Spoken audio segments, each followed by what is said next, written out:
Salut à tous, c'est toujours un plaisir de vous retrouver pour votre émission d'inspiration et de motivation Leitmotiv.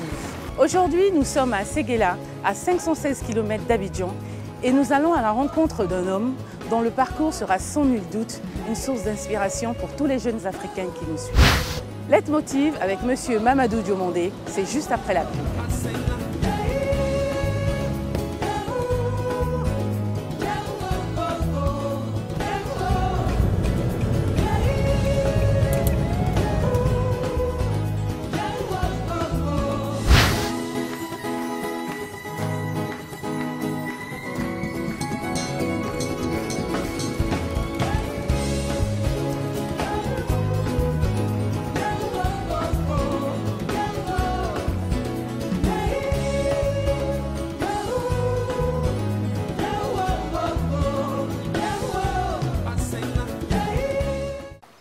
Pub.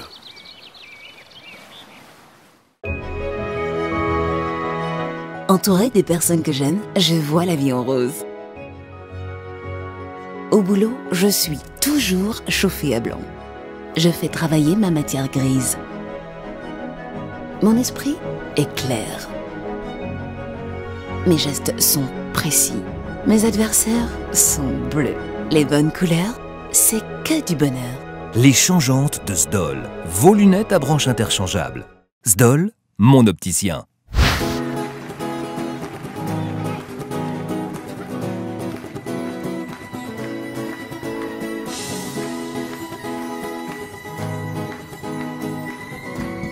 Monsieur Diomandé Mamadou, bonsoir.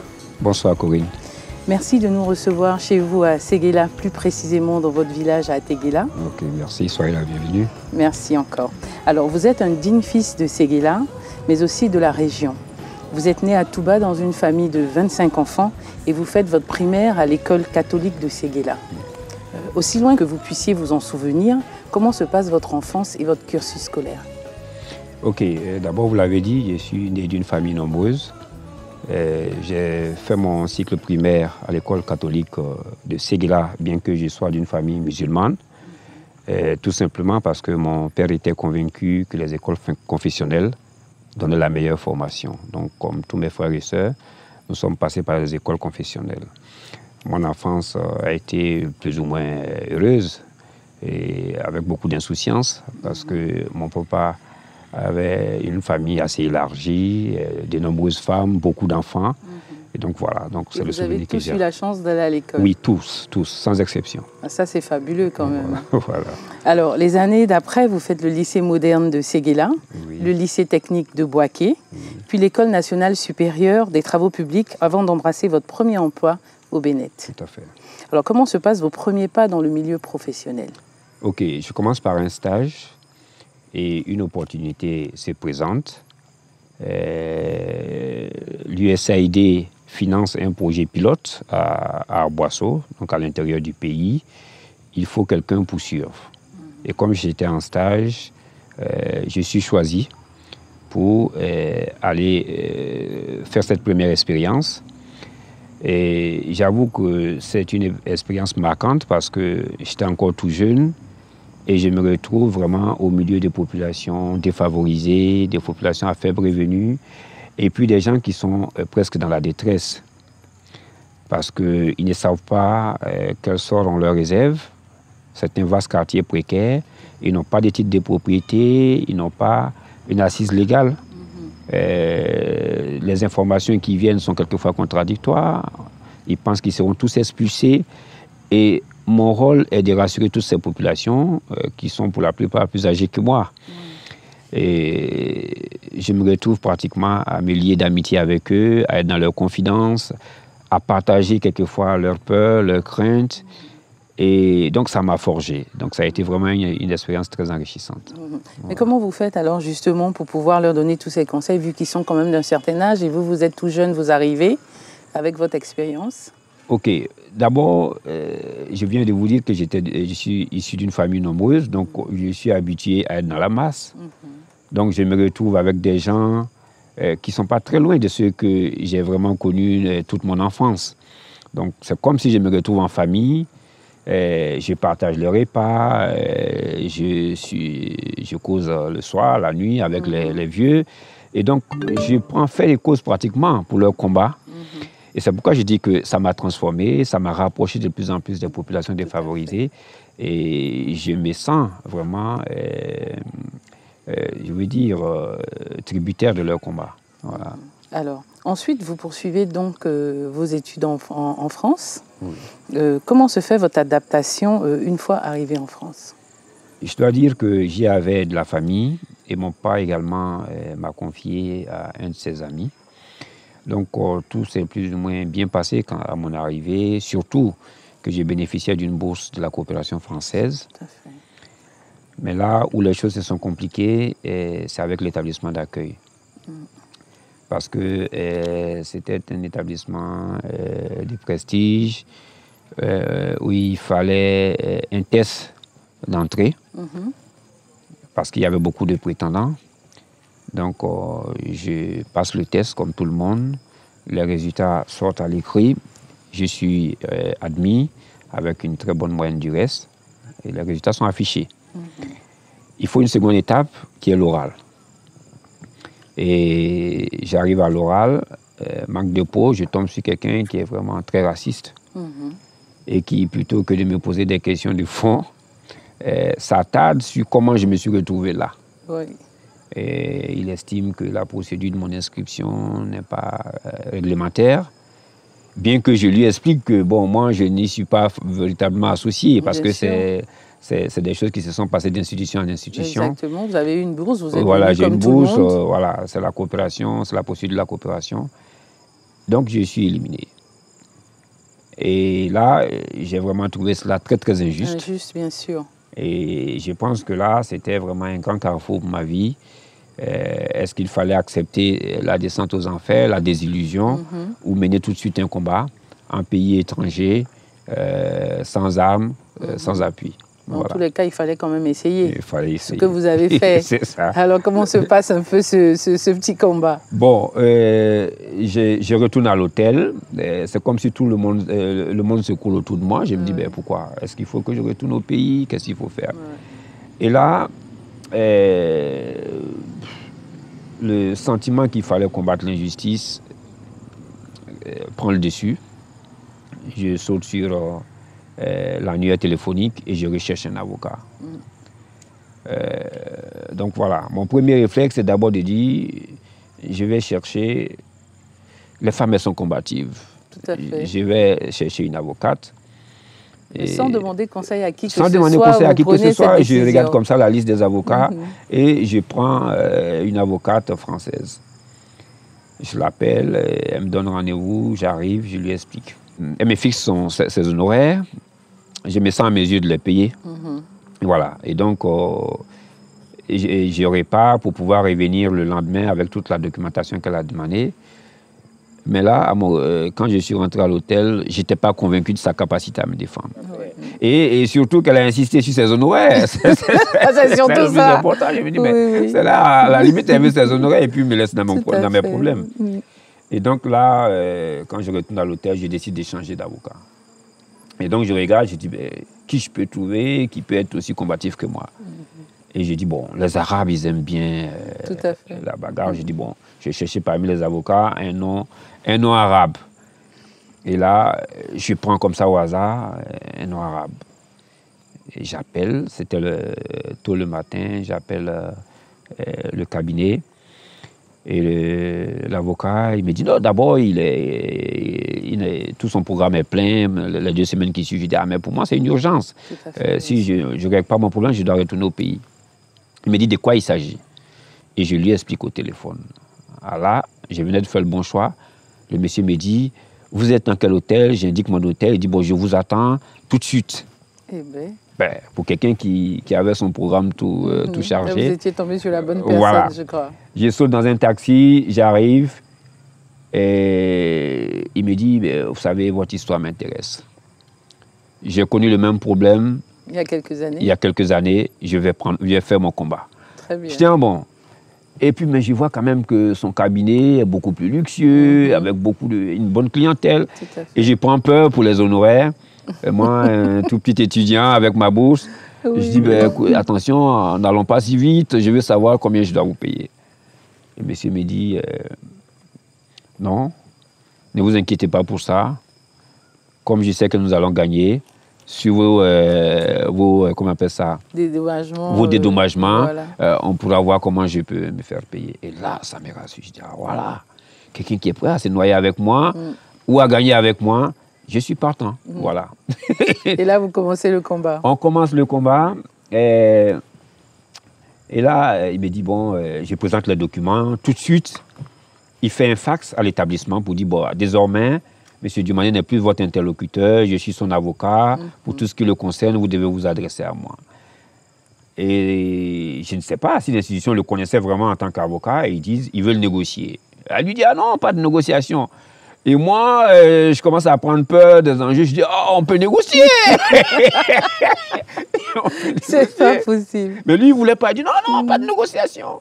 Et il coupe l'appel. Et là, il me dit, bon, il faut que tu reviennes. Tel jour, on va préparer le procès. Je dis, OK. Je repars. Et j'explique à mon tuteur, l'ami à mon père, ce qui se passe. Il me dit, ah non, non, non, tu ne peux pas venir chez les Blancs et puis leur faire un procès. C'est pas possible, ça ne marche pas comme ça.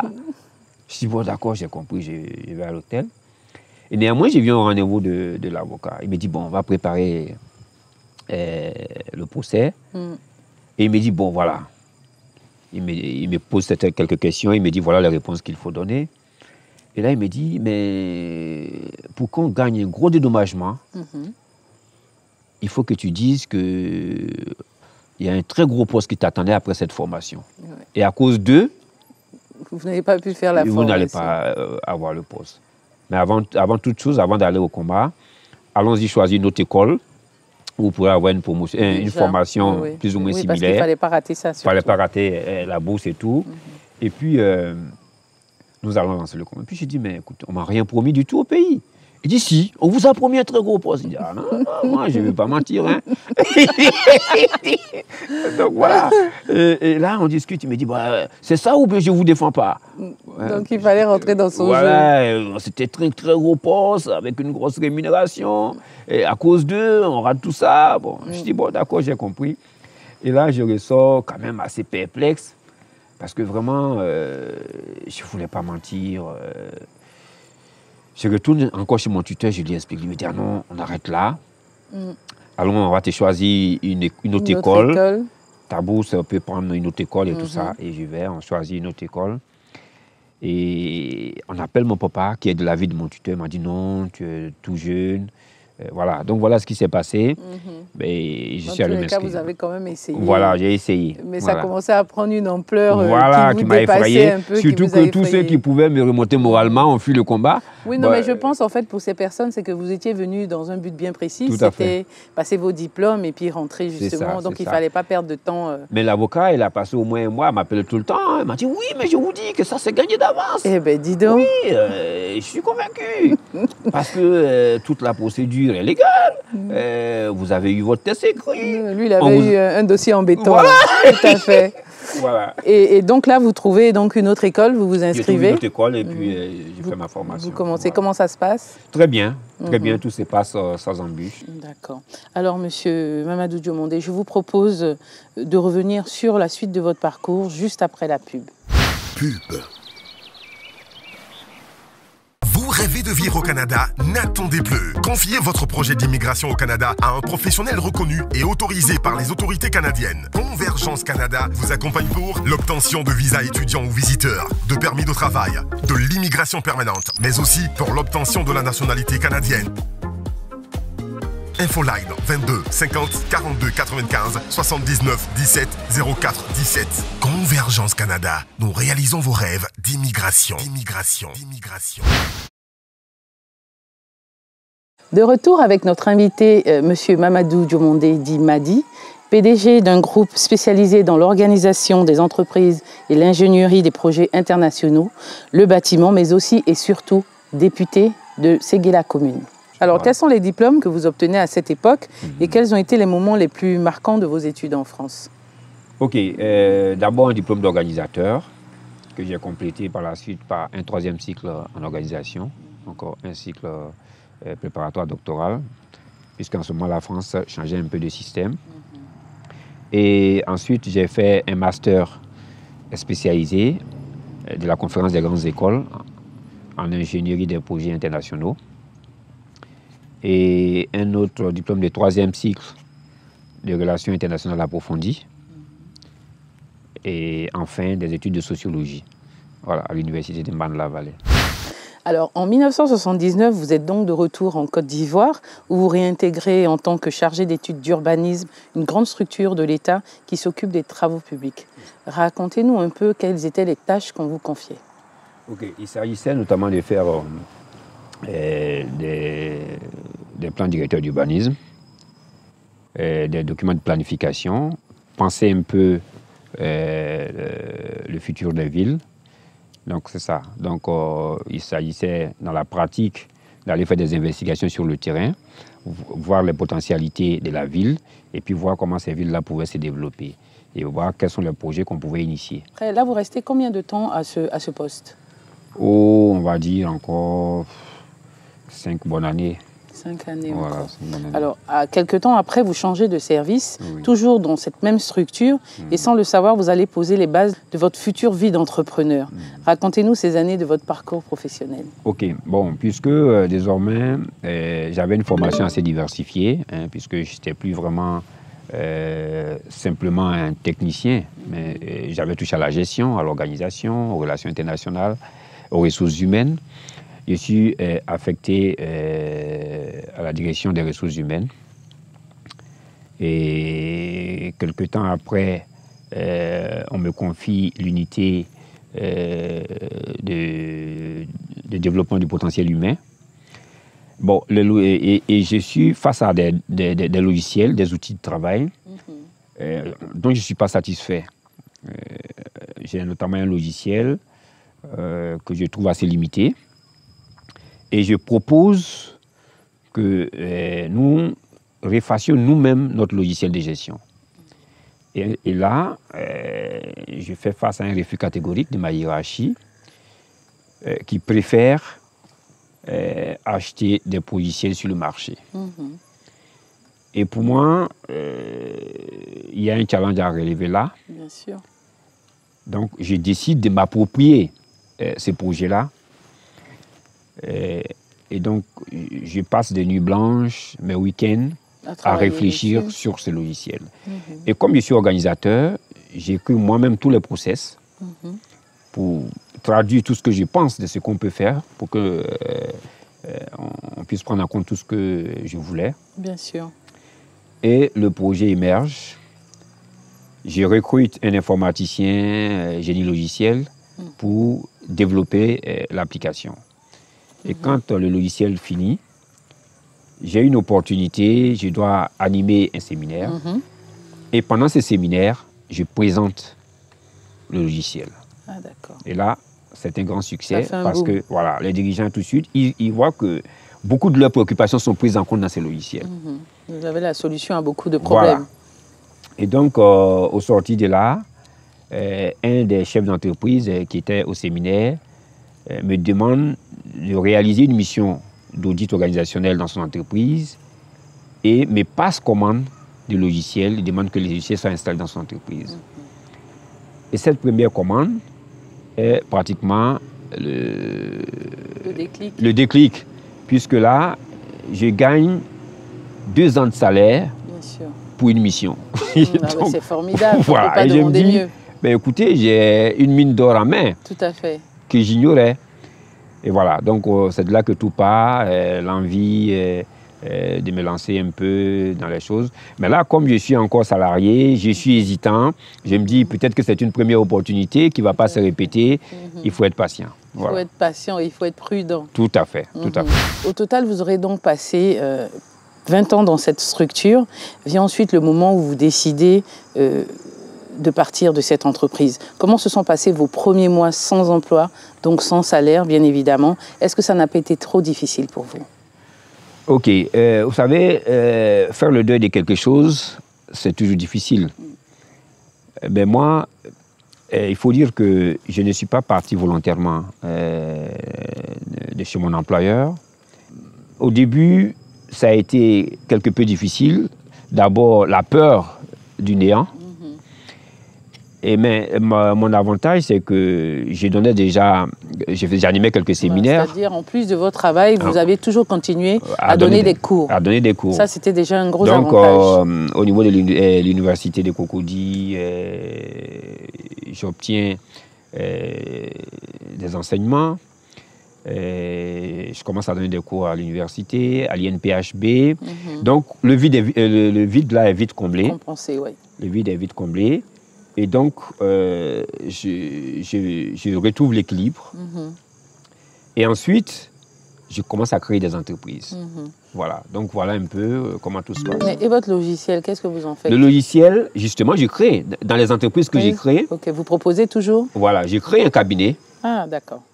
Qui est spécialisé dans le développement et la promotion du logiciel. Okay? Donc, j'ai créé en fait 3 entreprises. Une entreprise d'études et de conseil, donc qui devient propriétaire du logiciel. Soit dit en passant, je déclare le logiciel à l'Organisation africaine de la propriété intellectuelle pour le protéger. J'ai créé une autre structure, puisque moi-même je suis issu d'une entreprise qui est dans le domaine du BTP et de l'aménagement. J'ai créé une structure immobilière, une structure de BTP. Et puis, j'ai créé une 3e entreprise qui est un peu du domaine industriel. Donc, voilà comment je me lance dans les affaires. Alors, Monsieur Madi, vous êtes de plein pied dans les affaires et il faut dire que ça marche bien.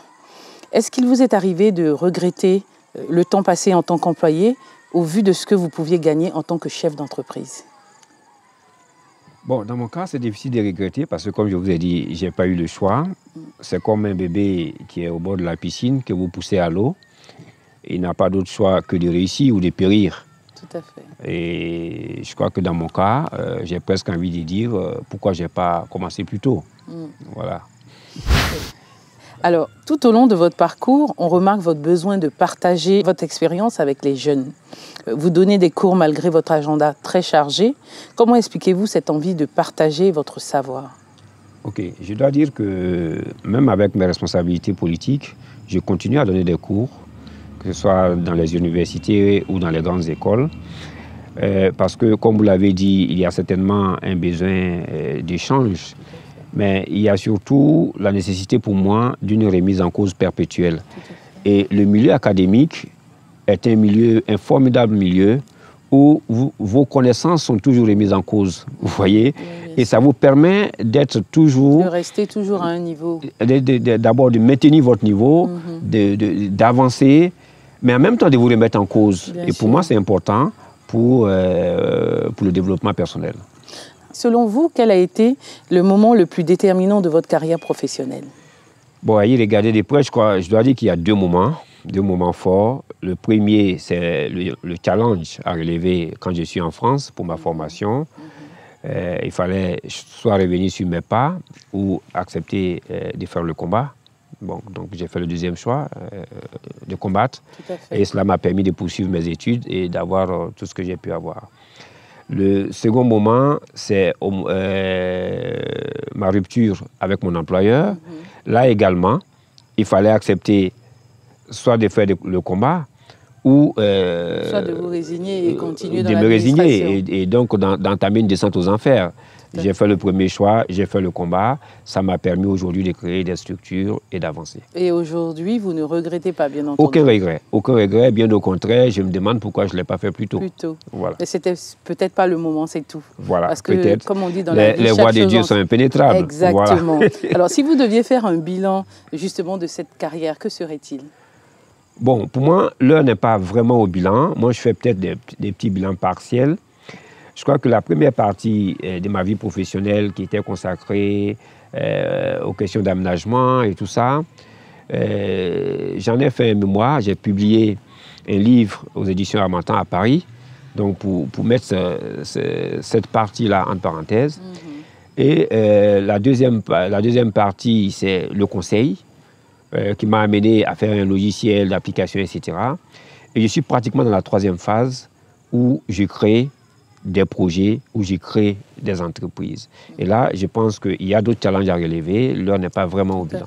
Voilà. Tout à fait. Vous êtes relativement jeune, donc vous avez vraiment le temps devant vous pour pouvoir justement accomplir toutes ces tâches. Monsieur Diomandé m'a dit justement, quel conseil pourriez-vous donner à tous ces jeunes téléspectateurs qui vous regardent et qui aimeraient aussi entreprendre? D'abord, l'entrepreneuriat, c'est une expérience exaltante, mais s'aimer de beaucoup d'embûches. Donc, il faut s'armer de courage. Et quand on va à un combat difficile, il faut se donner également les meilleurs atouts. Donc, à chaque fois qu'on peut se parfaire, à chaque fois qu'on peut diversifier ses connaissances, c'est toujours bon. Parce que quelquefois, on peut avoir besoin de tel ou tel code.